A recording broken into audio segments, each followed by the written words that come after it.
Bab 2637. Kembalinya Raja. Pergi.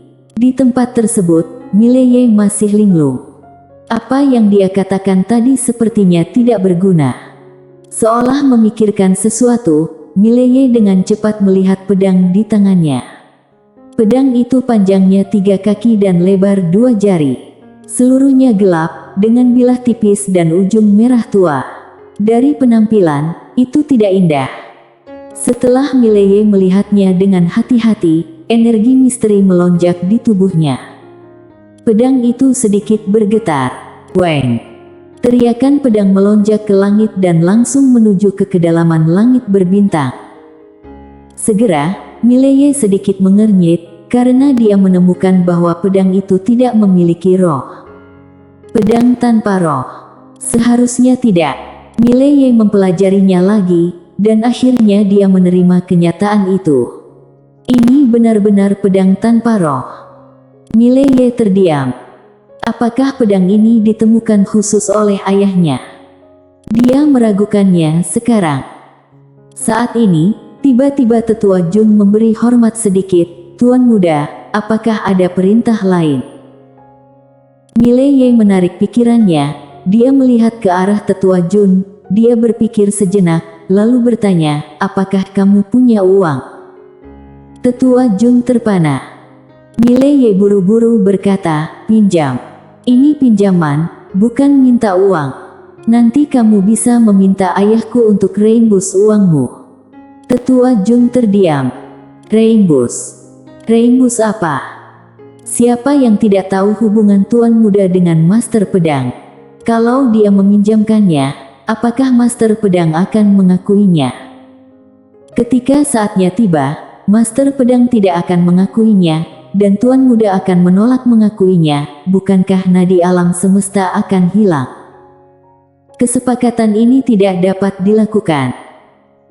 Tetua Jun berpikir sejenak, lalu berkata, Tuan muda, aku tidak memiliki banyak nadi alam semesta, tapi karena tuan muda membutuhkannya, aku secara pribadi bersedia memberi tuan muda 1.000.000 nadi alam semesta.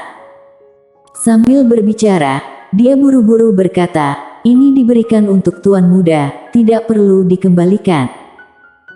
Daripada meminjamkan lebih baik mengatakan memberikan, bagaimanapun, kalau meminjamkan, toh tidak akan mengembalikannya, tapi kalau dia mengatakan memberikan, masih bisa memberi budi. Mendengar perkataan Tetua Jun, Mileye ragu sejenak, lalu berkata, bukankah tidak baik langsung memberikan ini padaku? Tetua Jun terdiam. Kalau kamu tahu itu tidak baik, maka jangan memintanya. Saat ini, Mileye tiba-tiba berkata, karena itu keinginan Tetua Jun, kalau aku menolak, bukankah itu akan menyakiti hati Tetua Jun? Saat dia berbicara, dia mengulurkan tangan kanannya. Tetua Jun terdiam, kamu tidak mengecewakanku, tapi hatiku sakit. Tetua Jun lugas, dia langsung mengeluarkan sebuah cincin penyimpanan dan menyerahkannya kepada Mileye. Mileye meliriknya, dengan cepat menerimanya, lalu memberi hormat sedikit, Tetua Jun, terima kasih. Saat aku bertemu ayahku, aku akan meminta dia membayarmu. Tetua Jun berseru, dia tidak akan membayarnya. Berbicara tentang ini, dia dengan cepat mengubah kata-katanya, maksud aku, tidak perlu bayar, tidak perlu bayar. Mileye tersenyum tipis, senior, terima kasih. Tetua Jun mengangguk, tuan muda, hati-hati. Setelah berbicara, dia ingin pergi. Mileye tiba-tiba berkata, senior, bisakah kamu menunjukkan jalannya? Setelah hening sejenak, Tetua Jun berkata, pergilah ke dunia dewa, itu adalah panggung tuan muda. Di tempat ini, semua hal sepele, tidak ada artinya.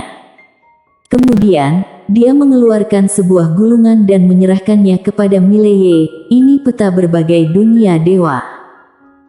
Mileye menyimpan petanya, lalu berkata sambil tersenyum, terima kasih.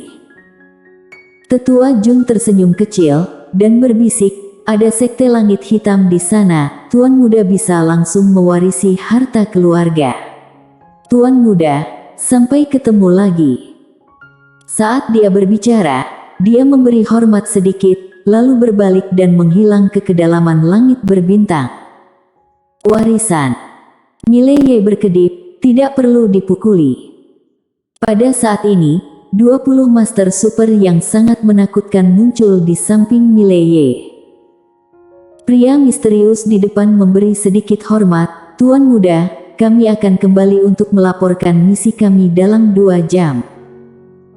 Jelas, mereka ditinggalkan untuknya agar dia bisa berurusan dengan klan siluman surgawi. Setelah hening sejenak, Mileye menoleh ke arah Linia di kejauhan. Linia tampak tenang, tidak tahu apa yang dipikirkannya. Melihat Mileye, ekspresi Linia langsung berubah.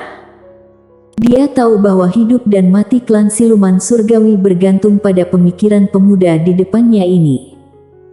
Harus diakui, sedikit sedih. Dia tidak pernah menyangka bahwa suatu hari hidup dan matinya akan bergantung pada pemikiran orang lain. Mileye tiba-tiba berkata, "Di mana ibunya Tiefo?" Linia dengan cepat menoleh, "Bawa kemari." Seorang master klan siluman surgawi pergi dengan cepat, dan setelah beberapa saat, seorang wanita dibawa ke lapangan. Kulit wanita itu pucat dan tubuhnya kurus. Ketika dia melihat Tiefo, dia membeku sesaat, dan detik berikutnya, tubuhnya bergetar, dan segera setelah itu, air mata mengalir di wajahnya. Tiefo juga menatap wanita itu, dia menggenggam tangannya erat-erat, air mata berlinang di matanya. Saat ini, wanita itu berjalan ke arah Tiefo dengan gemetar, dan dia mengulurkan tangannya yang gemetar ke arah wajah Tiefo, dan ketika dia hendak menyentuh wajah Tiefo, dia tiba-tiba memeluk Tiefo. Air mata menggenang di mata wanita itu seperti bendungan yang meledak. Menangis tanpa bersuara. Di samping, Linia tampak tenang, tidak tahu apa yang dipikirkannya. Tubuh Tiefo kaku dan tidak nyaman, tapi lambat laun, dia juga memeluk wanita itu perlahan. Setelah sekian lama, wanita itu menoleh untuk melihat ke arah Mileye, dan berkata dengan lembut, "Terima kasih." Dia sudah tahu bahwa alasan Linia berkompromi adalah karena pria ini. Mileye sedikit mengangguk, dia menatap Linia, Linia membungkuk sedikit, "Tuan muda Ye." Mileye tiba-tiba berkata, "Bunuh." Linia membeku. Mileye berkedip, "Kamu tidak berpikir naif bahwa kalau kamu meminta maaf, aku akan melepaskanmu. Jangan bercanda, kalau permintaan maaf itu berguna, untuk apa aku latihan?" Suara Mileye terdengar, master di sampingnya langsung maju. Di kejauhan, Linia tampak tenang, sangat tenang. Melihat adegan ini, Mileye sedikit mengernyit. Saat ini, Linia tiba-tiba menghilang. Hilang. Mileye tertegun. Pada saat ini, lelaki tua yang menjadi pemimpin di sebelah Mileye tiba-tiba berkata, "Tuan muda, wanita ini telah melarikan diri ketika Master Pedang pergi. Apa yang baru saja kita lihat adalah bayangan virtualnya." Mileye berkata dengan suara yang dalam, "Bisakah kamu menangkapnya?" Pria tua itu melihat sekeliling dan menggelengkan kepalanya, "Aku tidak bisa merasakannya lagi." Mendengar ini, wajah Mileye menjadi muram. Saat ini, Ibu Tiefo tiba-tiba berkata, "Dia dari klan Dewa Phoenix Iblis." Mileye menatap wanita itu, "Klan Dewa Phoenix Iblis." Wanita itu mengangguk, sejenis ras kuno, meskipun kekuatannya tidak sekuat sebelumnya, tapi tidak lemah. Mileye menggelengkan kepalanya, dia tidak akan kembali ke sana. Setelah hening sejenak, wanita itu berkata dengan lembut, "Betul juga." Mileye melirik master klan siluman surgawi di arena. Ketika melihat Mileye melirik mereka, ekspresi semua orang tiba-tiba berubah, mata mereka penuh ketakutan. Setelah Mileye terdiam sesaat, dia melihat ke arah Tiefo dan wanita itu. Tiefo, apakah kamu ingin tinggal di klan siluman surgawi? Tiefo membeku sesaat, lalu menatap wanita di sampingnya. Wanita itu memegang erat tangan Tiefo. Tiefo menundukkan kepalanya sedikit. Mileye berjalan ke depan Tiefo. Dia tersenyum dan berkata, tinggal saja di sini dan habiskan waktu bersama ibumu. Saat dia berbicara, dia melirik Master Klan Siluman Surgawi di belakang Tiefo.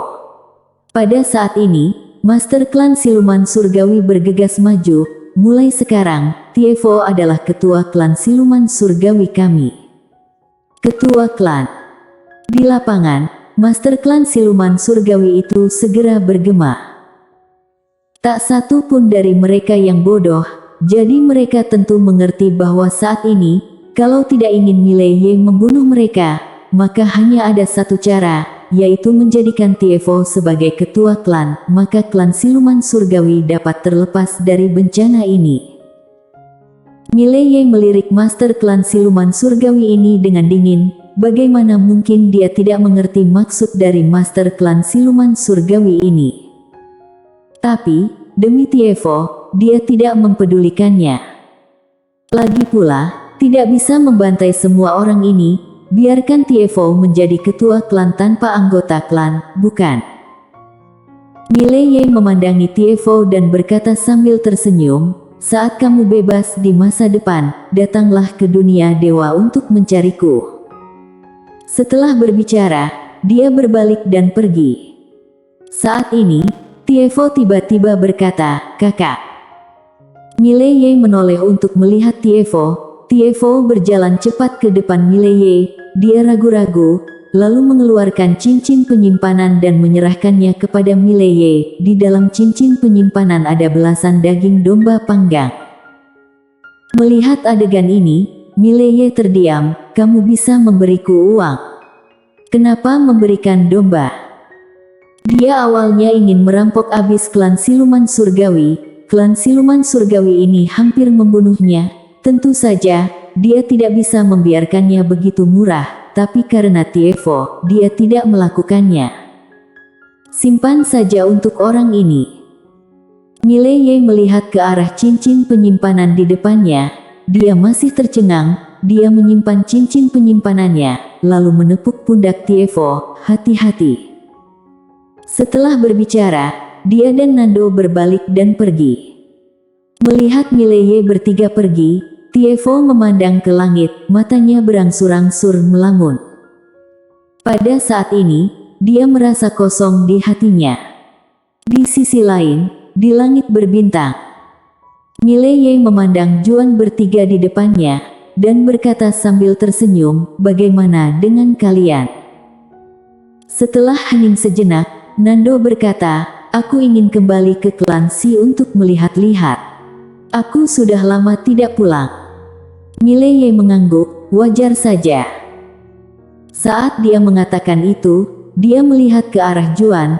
Juan tersenyum dan berkata, aku juga ingin pulang untuk melihat keluarga. Sudah terlalu lama aku tidak pulang. Mileye tersenyum, lalu menoleh ke arah Gale. Setelah hening sejenak, Gale berkata, aku ingin membangun kembali klan Roh Ganas. Mileye terkekeh ringan, jadi, kita bersaudara akan berpisah. Ini sementara. Nando tiba-tiba berkata, kami akan pergi ke dunia dewa untuk mencarimu.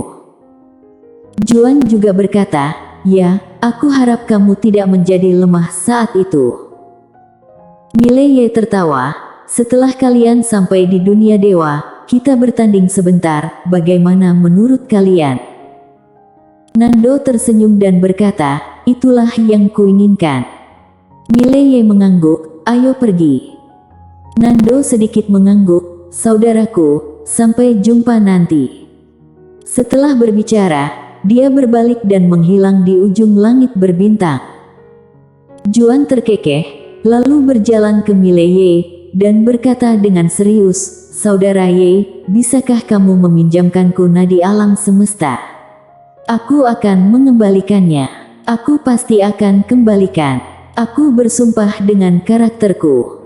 Mileye memelototi Juan, pergi. Cepat pergi. Juan. Setelah Juan diusir, Mileye melihat ke arah Gale, dan Gale tersenyum tipis. Saudara Ye, sampai jumpa di dunia dewa. Setelah berbicara, dia juga berbalik dan menghilang. Di lapangan, hanya Mileye yang tersisa. Setelah hening sejenak, Mileye menggelengkan kepalanya dan tersenyum, lalu berbalik dan pergi. Pergi ke dunia dewa. Melakukan apa? Mewarisi properti keluarga. Semua orang di dunia mengatakan bahwa dia adalah generasi kedua. Hari ini, dia tidak bersembunyi lagi. Buka kartu. Dia akan menjadi generasi kedua, tidak hanya akan melakukannya, tapi juga melakukannya secara terbuka. Hal bodoh seperti dipukuli saat pergi ke dunia berikutnya, itu tidak bisa terjadi lagi. Kali ini, Mileye ingin kembali sebagai raja. Dunia puluhan ribu surgawi, ayo gemetarlah. Bersambung.